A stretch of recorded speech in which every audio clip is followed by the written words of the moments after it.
I think we should introduce the first speaker, this first keynote speaker of today. He is working with boundaries of what is possible according to our received beliefs, our received habits, our received technologies, and our received ways of knowing.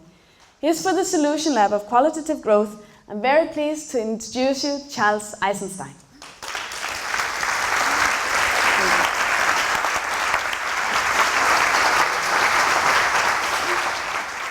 Yeah, so, you know, I when I flew into the airport here in Copenhagen, there was a poster that said, "Welcome to Denmark, #1 in the world in happiness." And I thought, wow, this is going to be special. I mean, I've been to Denmark before, and again, looking around, I'm like, wow. For the world's most happy country, there's not a lot of smiles and laughter, you know? I recently met somebody who had just come back from a stay in Ghana, in Africa, and he said he'd never seen people so happy, even though they lived in deep poverty. During their lunch break, the men working at this factory or something, wherever he was, they would spend their lunch, they would eat their lunch, and then they would turn on their music, their radio, and they would just start dancing. There weren't even any women, you know, they were just dancing with each other, just like so exuberant and full of joy. At any moment in their day where they had an opportunity, they would be dancing in the street. Another person at one of my seminars said she had just come back from Afghanistan and had visited a village there. And this village was so poor that none of the houses even had a floor. And people weren't even sure where their food would come from next week. But they still treated her as an honored VIP guest, found their only tea in the whole village and served her tea. And she said, these are the most generous people I've ever seen. Anything they have, they will give to you, which is actually a pretty good definition of wealth. Not how much you give, not how much you have, but how free you feel to be generous. But she said also these were the happiest people she'd ever seen, just filled with a joy for life, again, that she said. I read an article about, it was in National Geographic, by a man who lived with the Hadza in Africa, and same deal, you know, said he'd never seen such happiness, even though he said, I would never trade my place for theirs. They're always digging thorns out of their skin, but he said, but they have something that we're missing. So I'm gonna use this little observation to say a few things about GDP and the way we measure things, and even deeper than that, why we measure things. Probably most people here are familiar with a critique of GDP as, say, a basis for national policy, or as a measure of social well-being.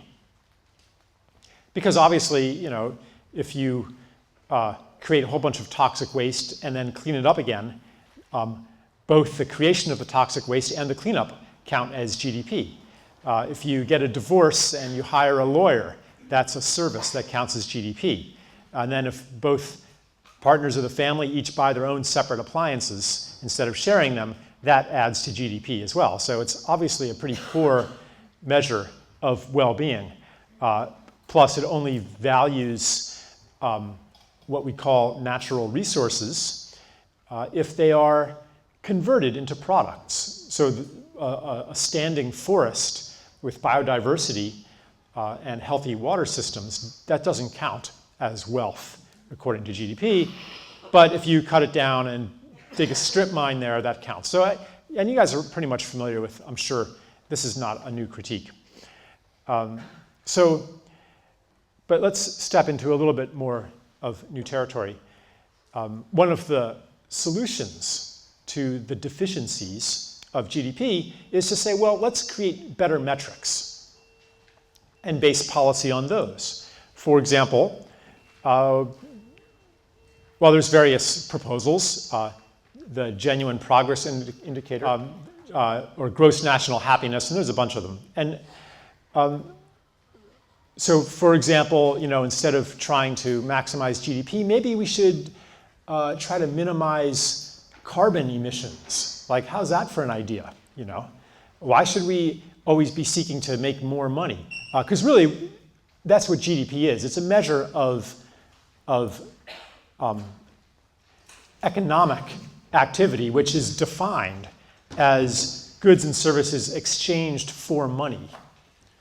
So if you stay at home and cook for your kids and take care of your kids, that's not included as goods and services. But if you go get a job and ship your kids off to daycare or hire a nanny, then and instead of cooking at home, you purchase fast food or something like that, that's part of GDP. And there's a reason for that. It's not just an ideology. And I'll get to that in a minute. So what about, we change our metrics, invent better metrics that are more aligned with what we want to create on this planet. And I'm not going to tell you that there's no place for that, but there's still a problem. And I think that the Denmark's #1 ranking in happiness reveals part of that problem. That the things we choose to measure encode our cultural prejudices, our cultural beliefs and assumptions. Why is Denmark #1?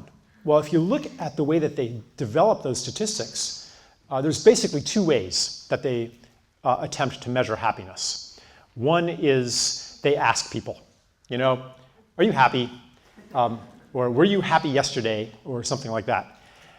So obviously what that really measures is either how you compare yourself to the others that you see around you, or it measures the cultural value of calling yourself happy. So maybe it's shameful to admit that you're not happy, or maybe you've never even seen a really happy person, so you think that you're happy by comparison. So that's so there's the seeming objectivity of a measurement or a metric could be an illusion. The other way that they measure happiness or well-being is they measure things like leisure time, educational attainment, average educational attainment in society and things like that. Crime, low crime, they equate with high happiness and things like that. So that encodes a prejudice or an assumption that education makes you happy. And education is a good thing. And who would question that education is a good thing? Until you study the origins of schooling as a means to create an obedient workforce willing to do things it doesn't care about for the sake of external rewards. A way to induce conformity, standardized labor, and submission to authority. So that's a whole other topic. But let me give another example of the pitfalls of just changing the metric. So in the United States, in North and South Carolina on the coast, there's this huge swamp forest. It's the only place in the world where certain carnivorous plants grow. Man-eating plants. Well, actually, they just eat insects. But it's this unique ecosystem. But today, it's being cut down, clear-cut. Vast tracts of this forest are being clear-cut. Why?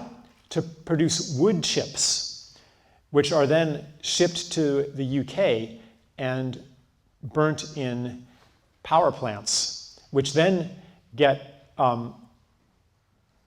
carbon credits because this is a renewable resource. Because theoretically, the trees could grow back, right? Theoretically, it's not adding total carbon to the atmosphere. Another example is a dam in India. Actually, this happens quite often, where 100 ancient villages are flooded, pristine biodiverse ecosystems are flooded and destroyed. But because the dam produces enough electricity to compensate for 50 coal-powered plants, the dam also gets carbon credits, and it's celebrated as something that's part of the solution, green energy. And according to the obvious numbers, it is. Now, the less obvious numbers will demonstrate that it's actually part of the problem, that it contributes to industrialization, which then creates even more demand for electricity, so they build the coal-powered plants anyway. It forces people off the land and away from their sustainable lifestyles and into cities where they begin to consume and act as industrial people do everywhere. So if you really added up all the numbers, it wouldn't contribute to climate health after all. So is the problem that we just need to add up the numbers better? Is the problem that we need to improve our metrics even more? I don't think that that's the problem. I think that no matter how much we improve our metrics, the deeper change that we need to see is to make our decisions in some other way, or to allow some other criteria to come into our decision-making process. Because it's inescapable that we are always going to import our existing biases and power relationships into the kinds of measurements that we make.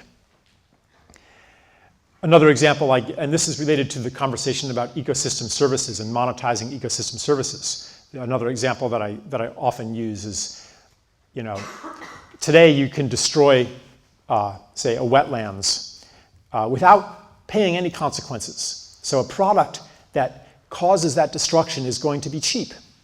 Well, that should not be. That wetland should be valued at maybe €1 billion so that it becomes expensive, those products. Sounds good, it's a good step, but how is that 1 billion determined? Who makes that decision? There might be some kind of scientific process where you add up the total value of the contributions of each species there, et cetera, which says that it can, in principle, be measured. But by that logic, if you could make €2 billion by destroying that swamp, that wetlands, you should do it. And who decides that it's worth 1 billion? Who decides that what to me is something infinitely precious is worth 1 billion? Probably it's going to be the guy who's going to make 2 billion from doing it. So I'm not going to, maybe in the solution lab part, we can go into more detail about how the valuing of ecosystem services can be a useful thing. But I want to now go into a deeper level and talk about how and I'm realizing I'm going to be running out of time here, so I'm going to plunge deeper now. How the whole concept of GDP on the one hand and measuring metrics on the other hand, is part of an even deeper story, part of a deeper narrative that is almost unquestioned.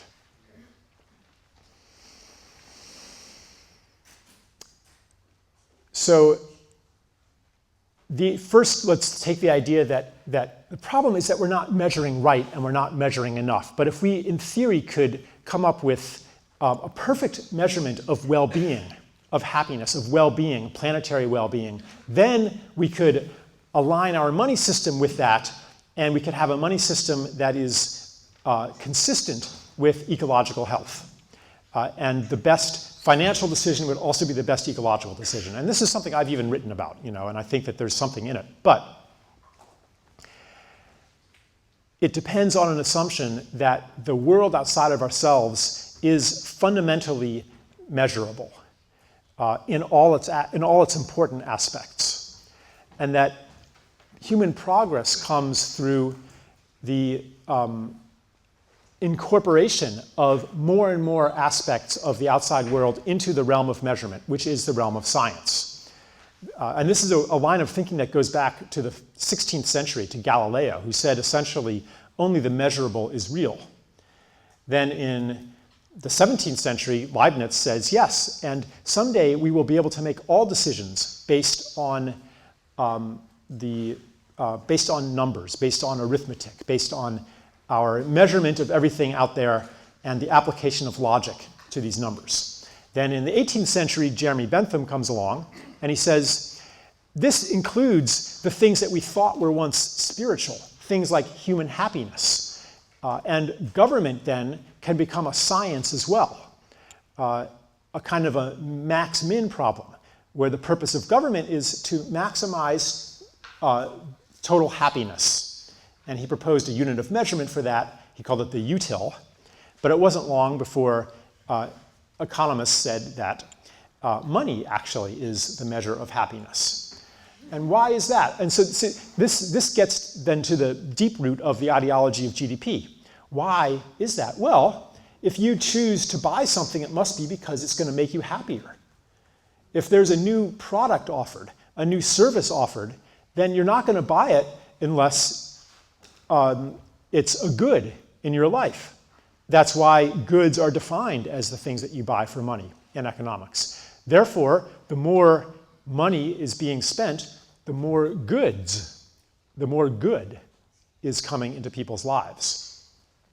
But it's only the more good that can be measured. So today we have a world in which there's more and more and more of the things that can be measured, but less and less and less of the things that I think actually contribute to human happiness. Which means that in order to recover, to reclaim our birthright, maybe we need to degrow, to shrink the measured realm, and to grow those qualitative things. I think that we got a hint of that in, I believe it was Anna's presentation yesterday. There was a poster there. It said, "I shop, therefore I am." And like one way to interpret that is kind of like, I don't know, maybe you felt a little contempt for that attitude. But I think that there's actually a deep truth in there. Why do people shop? Why do people consume? Why are people so attracted to the objects of consumer society? It could be because they literally don't know who they are. Because where does identity come from? Part of the deep story that we live in is that identity comes from the separate self, that who you fundamentally are is a separate individual in a world of other, this kind of bubble of psychology inside of a flesh robot seeking to maximize reproductive self-interest or financial self-interest. That's what a self is. But actually, in a new and ancient story, what the self is a nexus point in a matrix of relationships. What the self is a reflection of everything else, a holographic image of the whole universe, of the whole planet, which means that anything that happens to anything on the planet is happening to you. That's what a self is. That's what ancient people understood. They didn't think of themselves as separate individuals. So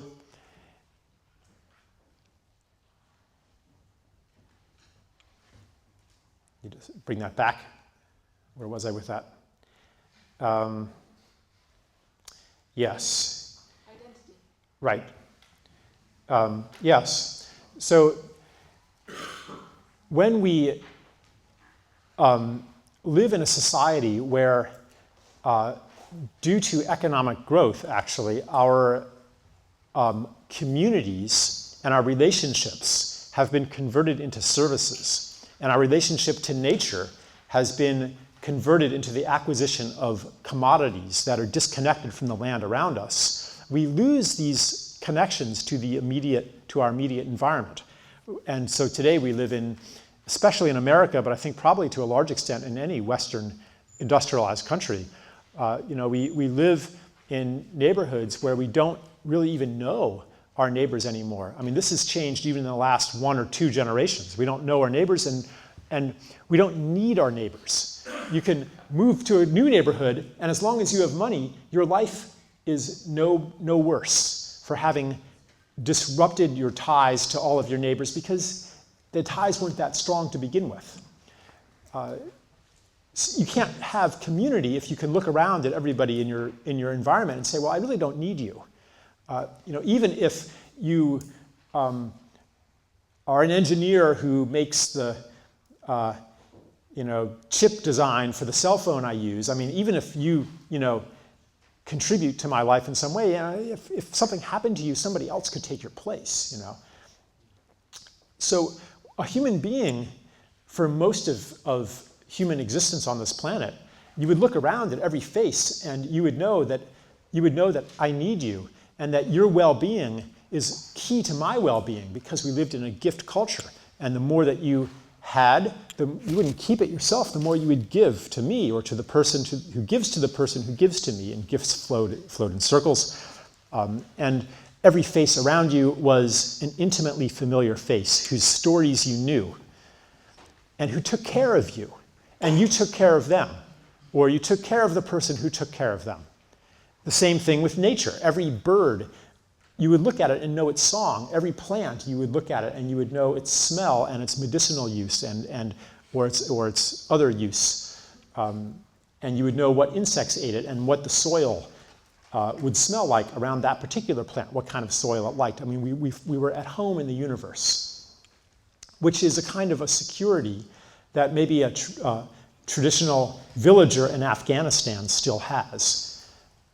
Intimate connection with everything around him, but which we have lost. And those connections have been replaced by our monetized relationships. And this process fits in with our deeper narratives of separation, of the separate self, and another deeper narrative, which I mentioned, the scientific conquest of reality, and another narrative too, which is I call it the ascent of humanity, the conquest of nature, the conversion of all the world into property, resources, and products, commodities, which was until quite recently thought to be a wonderful thing. And we looked toward kind of a technological utopian future where we would engineer all of our problems out of existence and move into space and not even need nature anymore, synthesize our food and so on. This was one of the deep myths that motivated such things as development, and also made our economic system seem basically okay, because now, here's another aspect of GDP. There's a reason why governments care so much about GDP, about economic growth measured in GDP. It's because of its connection to the financial system. Ben Dyson will probably talk about this in his talk, so I'm not going to go into too much detail. But essentially, our financial system only works in the context of growth, because of the way money is created as interest-bearing debt. So if there are not lending opportunities that are going to bring you a positive rate of return, then lending isn't going to happen, money isn't going to circulate, and the economy stops working. So even if you philosophically adopt some other metric, if you don't change the financial system, then you're going to be under constant pressure to do exactly as governments are doing today, to find some way to keep economic growth going. and maybe to kind of greenwash it. But the underlying pressure isn't going to change, which is why, and I think this might have been Uli, I can't remember exactly how to say his name last night. Ulla. Yeah, that's why he said, I think he said that, we don't have to change human beings, we just have to change the money system. Kate also said something about a consumptogenic society. On the other hand, who is going to do this changing of the money system? It's going to have to be human beings. And why haven't we done it already when it's so obvious? So I think that this change that we're looking at has to happen on multiple levels. A personal level, a community level, a systems level, and a narrative level. We need to change the mythology that embeds and supports the money system, the reliance on GDP, the reliance on measuring things in general. And now a lot of the things that have been talked about operate on several levels at the same time. Transition town projects is a really good example. Rob mentioned the kind of dismissive attitude, well, it's just a bunch of community gardens, and a friend of mine went to a Bill McKibben talk, and someone in the crowd asked during the Q&A, said, well, what about building community? Isn't that important? And he said, not really. There isn't going to be community if we don't act right now to cut CO2 reduction. Save that for later. But I think that effective action, I think we really have to look at why our actions haven't been effective. I mean, we've understood the problem pretty clearly for at least 20 years, since the Rio Summit, the first Rio Summit in 1992. The writing has been on the wall, but CO2 production has increased by something like 50% since then. Is, again, the problem that we haven't exercised our existing tactics and strategies intensely enough, and we should do even more of what hasn't been working? Or is this failure showing us the need for a deeper kind of revolution? Anyway, but I'll say that this dismissal of transition town projects doesn't take into account that they also act on the narrative level. They change people's view of what is normal and what is possible and what the good life is. Another of the speakers said, this was Kate as well, sacrifice doesn't sell. So if we take for granted that the modern life with all of its financialized security, if we take for granted that is a good thing, then the only message we can give is, well, I'm sorry, but you're going to have to sacrifice this. And people will be defensive. Because then you're going to start saying, you're just using more than your share. You're having too much happiness at the expense of other people. I don't think that's a credible message. For one thing, when we engage people with shame, with an attack, there's two possible responses. Either they will go into defensiveness and find some way to just brush you off, deny you, some ideology that appeals to them. It'll, the scientists will figure out a solution, or it can't be that bad, or you have, in the States, you have an environmentalist agenda, or they will make just enough changes to alleviate their guilt, but no more. And we need a lot deeper commitment than that. So I think that a more effective way, even on purely strategic grounds, a more effective way to approach people is with the understanding that you're not going to have to sacrifice what's really important in your life.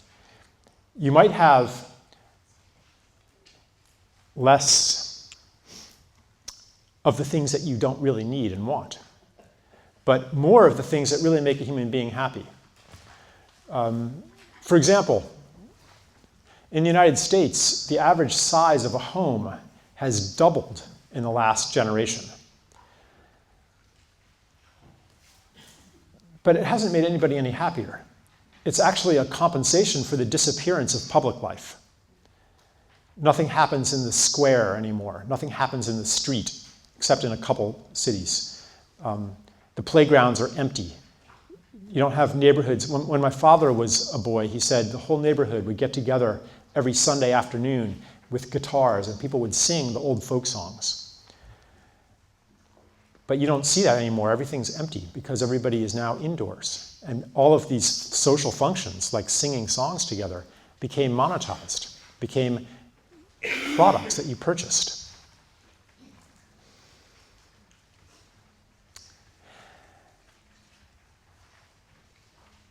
And I think we have to recognize that degrowth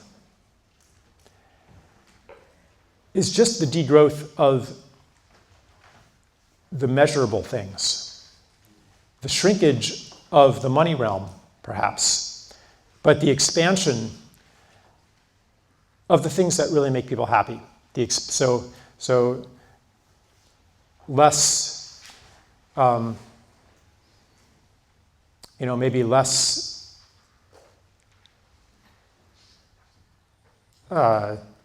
fast food, more cooking for people you love, less fruit and vegetables shipped in from across the world, but more gardens where people share with each other, less daycare, more children running around, looked after by people who no longer are working 40 hours a week. So this also connects with that idea that we've always chosen. Am I running out of time here? Is that no? Okay, I thought I was being signaled. Yeah, this is an old problem in economics. The problem of overproduction.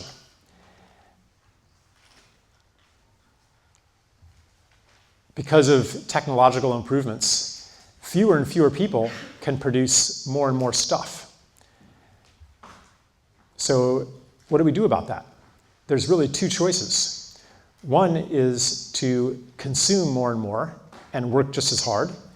The other is to work less and consume the same, or even consume less. Every time we've chosen to work just as hard and consume even more and more and more. And that's a choice that's been forced on us by our financial system. Because for it to work, we have to continue to grow the economy. We have to continue to increase demand. We have to continue to consume more and more stuff. What kind of stuff? The stuff that is exchanged for money. So, so I mentioned solutions on various levels. Ben Dyson is going to talk about one of the systemic level solutions, positive money, he calls it,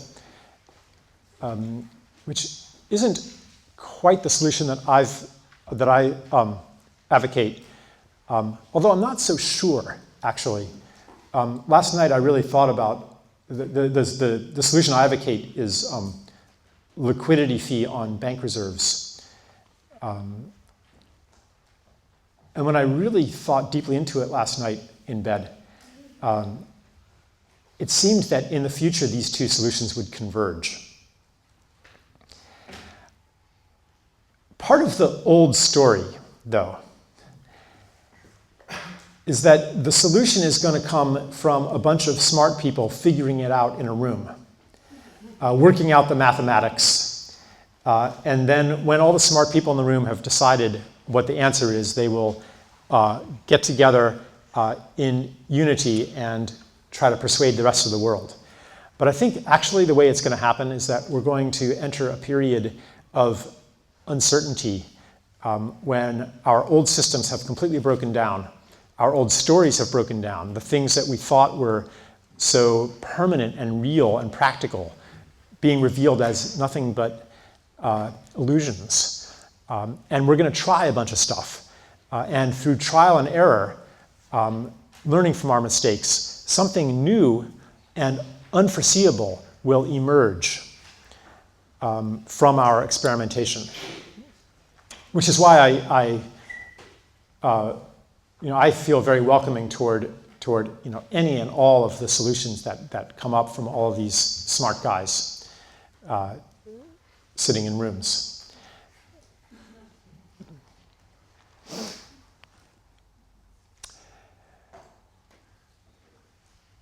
Really, the question in front of us, and for me, this is what qualitative growth points to.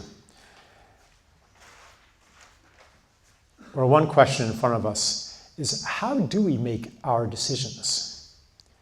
If we don't, because I think that a lot of the way that we make choices, whether on a personal level or on a collective level, on a political level, these are part of what I've been calling the old story.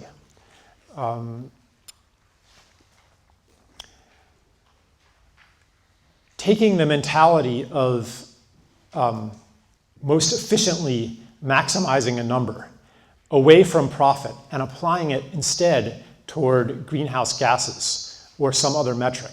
That's not a very deep change. Audre Lorde said, she wrote, "The master's tools will never dismantle the master's house." I think perhaps we need a deeper kind of revolution than that. When we are operating in that world of abstractions, in that world of numbers, not only, as I said before, are we going to leave out the things that we choose not to measure, that are not culturally important to us, that we don't recognize as important, but we're also going to leave out the things that are fundamentally not measurable. So an alternative would be to give priority, or give at least some importance, to things like beauty. Like, what would our political process be like, or what would our individual lives be like, if instead of choosing the option that brings the highest calculable returns, divided by risk, or whatever formula you're using, instead of doing that, what if you chose the one that brought the most beautiful result? Now, I'm not saying that our linear logic is not useful in creating scenarios and stuff, but I guess it's a different sponsoring goal, you could say. What would the world look like then?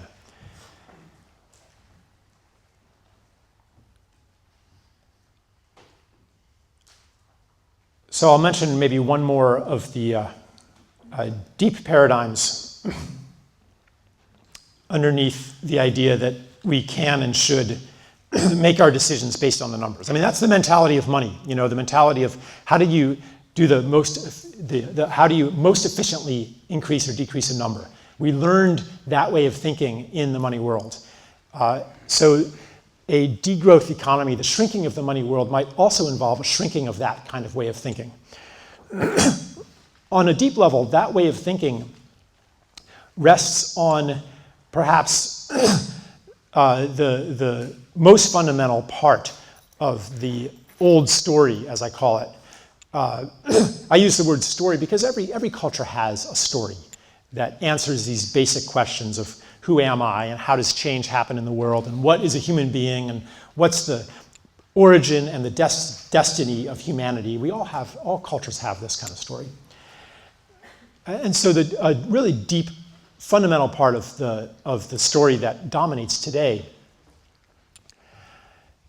says essentially that the world outside of ourselves does not have the qualities of a self. It's just a bunch of stuff out there. Therefore, we can fully capture that world through measurement, because all it really is a bunch of building blocks, a bunch of protons, neutrons, and electrons bouncing around according to mathematically defined laws. And the more we understand those laws, the more we can control this impersonal reality outside of ourselves that is indifferent to our own interests. From that viewpoint, then the whole conversion of nature into resources. I mean, even environmentalists call them natural resources, which essentially says they're there for us. That is inescapable if you see the world as just a bunch of stuff out there. But that's not how indigenous people saw the world. And have we just risen above their, primitive worldviews? Just as the child grows out of thinking that his teddy bear is actually hungry or actually tired, and realizes that's just an anthropomorphic projection of human qualities onto inanimate matter. And by the same token, primitive people, we've grown out of that primitive state, but by the same token, primitive people, where we're just projecting human qualities onto mountains and rivers and animals and plants, and all of their stories is just a bunch of superstitious nonsense. But we as humanity have grown out of that. Like, that's what we have believed for a long time. And as evidence of the superiority of our way of knowing, we said, look how powerful and wonderful our civilization has become. Look how happy we are today. Look how well it's working. Look how we've advanced so far and conquered all of our diseases, and our things are getting better and better.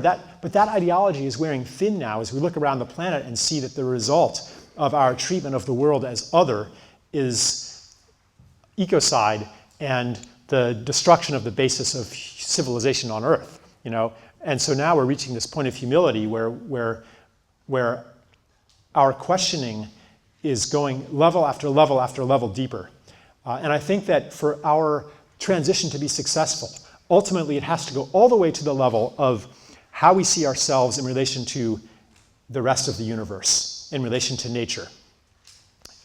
And to let go of the self, the human individual, as the sole repository of beingness, selfhood, intelligence, so on and so forth.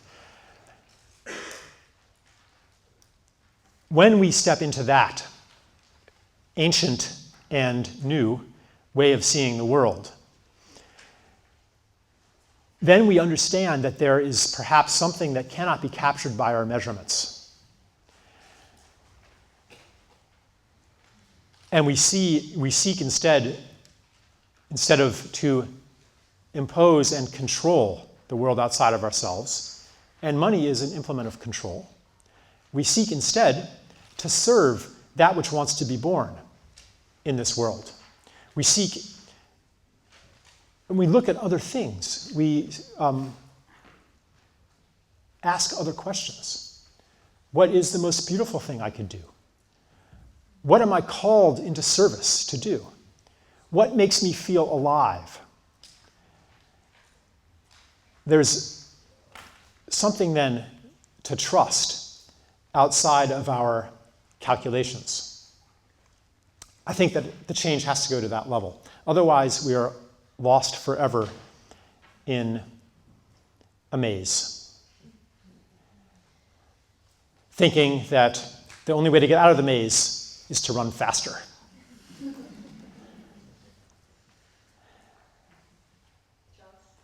Yes, thank you.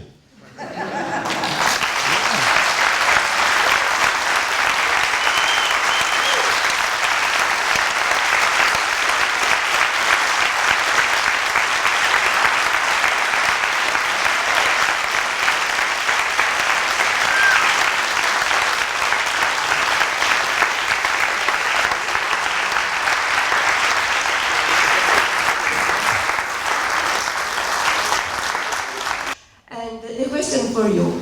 Have you got any ideas or steps how to practice steps how to deschool ourselves or the new generation?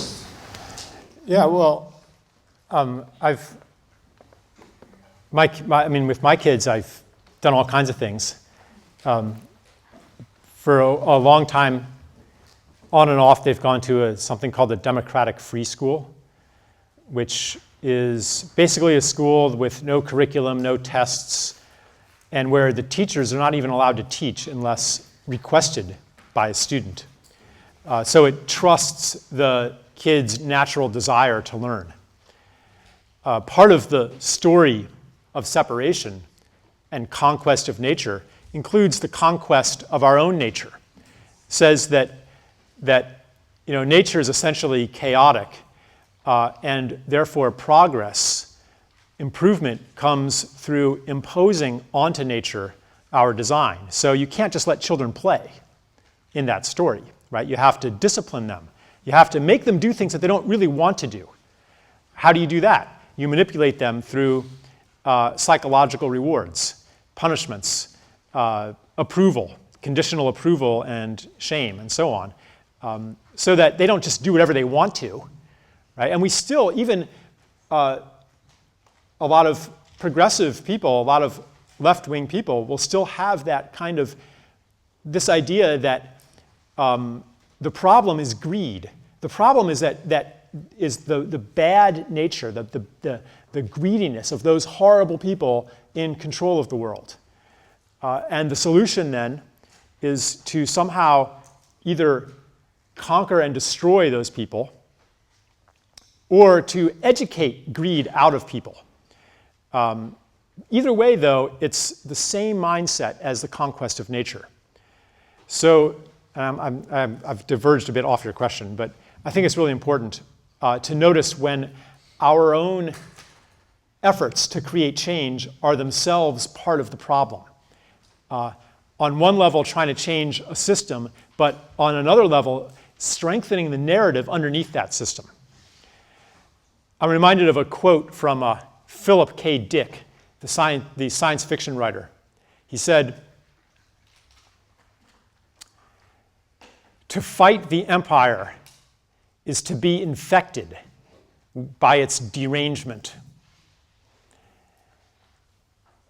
This is a paradox. If you defeat a segment of the empire, you become the empire.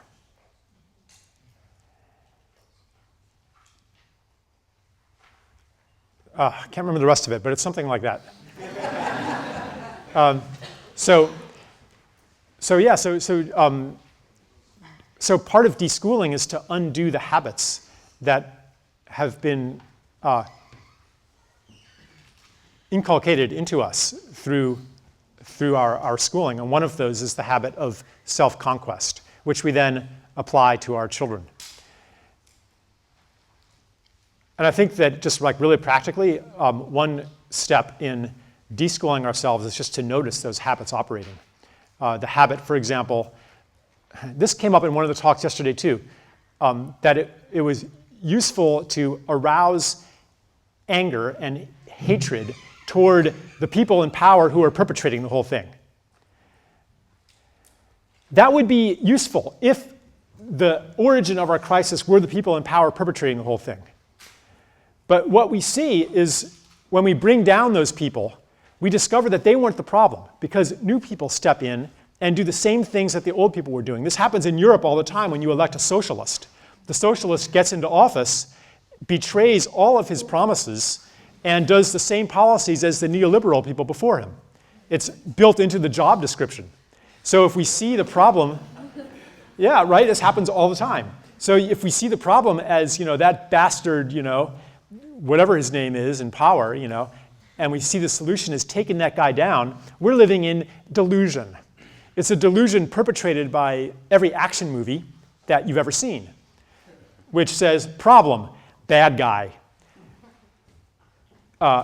Incomprehensible, evil bad guy. Solution, humiliate, destroy, and usually kill the bad guy. Could be the bad lion in The Lion King. Could be Dr. No in James Bond, whatever it is. The bad general in Avatar even. You destroy the bad guy, problem solved. Therefore, every eruption of people power gets diverted into something that doesn't help the situation. You know, Egypt rose up and the people had power for a golden moment, but they didn't know what to do with it. They took down Mubarak, installed some new guy, same thing as before. And that's why these transition town solutions, these things that many of us are working on in the margins, are so important, because when people power erupts in the core of our civilization, and we have that moment of, wow, we have the power. Anything can happen. Anything is possible. That's that moment.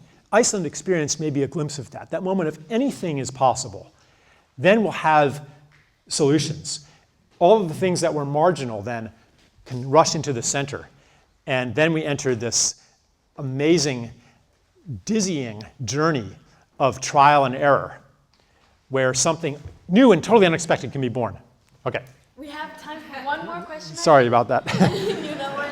I think you are here the whole day. So anyone who's burning with a question, please speak to Charles Eisenstein and we'll have it. But let's have last question. Thank you for a very inspiring talk. I'm an ethnographer by background, so I also am a true believer in qualitative growth.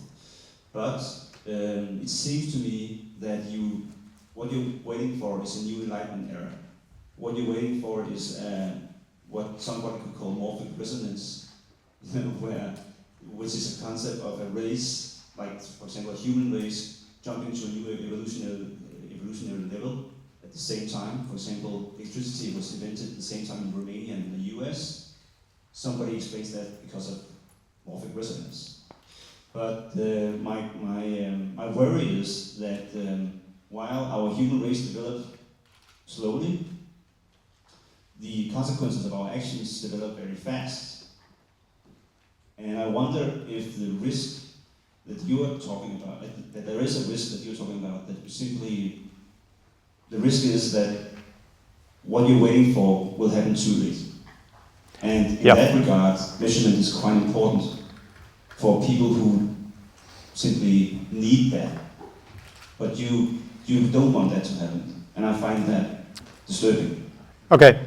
Yeah, so first let me just elaborate a bit on morphic resonance, which is a concept I find very useful. It was articulated by Rupert Sheldrake, British biologist, and essentially he says it's that a change that happens anywhere creates a field of change that happens everywhere else, that makes the same change easier to happen everywhere else. So it is consistent with what I call the new story, which says that we're, in some way all connected, that our beingness is inextricably linked with all things, that anything that happens to the world happens to us, that anything that we do has cosmic significance.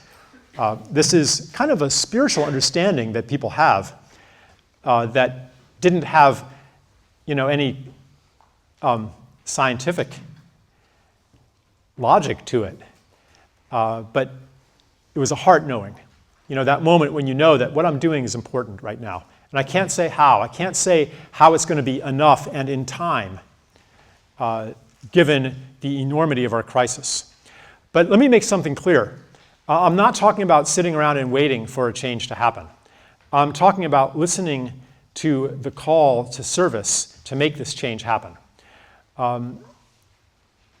Another point is that the change happens, the way that it happens is it for a long time there's a change underneath the surface that's not visible. And then, when the moment is right, the change is very, very rapid. For example, consider the fall of the Berlin Wall and the end of communism. That happened in late 80s, early 90s. 5 years before that happened, you would have been called insane, naive, irresponsible to say that communism would end in our lifetimes. But it ended, and even a year before it ended, you would have been considered insane to say that. But it ended very fast. Why? How did that happen? Well, what had been happening was that the core, the kind of ideological core, the story underneath the system, had been hollowing out for a long time. In the 1960s, it was strong. The entire Soviet elite firmly believed in the superiority of their system, right? Khrushchev said, "We will bury you." And it wasn't bravado. He believed it. It was obvious. Our system is so superior. Just as a generation ago, we here in the West believed that our system, our technology, our civilization, our industrial development, that was the way of the world. And all nations should follow us. And if we are going to be good, ethical people, we're going to bring development to the rest of the world. We believed that totally. Today, so then by the 1980s in the Soviet bloc, the ideology had hollowed out. Even in the Politburo, they didn't really believe in Marxism anymore. It was just their brand. The structures, the superficial structures, the Soviet state, the military, and so on, they were just as strong as ever. They were just as obvious as ever. But it was just a shell.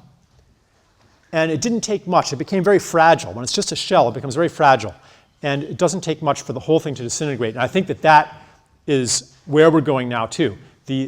Our core belief in our stories is hollowing out, which means that the shell, which seems even more formidable than it ever has, with the surveillance state, and the concentration of media and corporate power and the military-industrial complex and all that kind of stuff. I mean, it seems worse than ever. But the elites don't believe in it anymore. On Wall Street, they call the whole financial game now extend and pretend. Like push the crisis into the future a little bit more. They don't believe. No one believes in it anymore. Everyone pretends to believe in it. Politicians pretend to believe. Someone mentioned this yesterday too. They pretend to believe that growth is just around the corner and we're going to grow our way out of our problems. But privately, they're like, yeah, no, it's not coming back. We don't believe our ideologies. So when the core hollows out, the superstructure becomes fragile, and that's how the process of change happens. It's not unrelated, though, to the crisis. Stories go through a lifespan. Our story is getting old and infirm, and it's going to take, I think it's going to take some kind of breakdown for us to let go of it. Thank you. Thank you.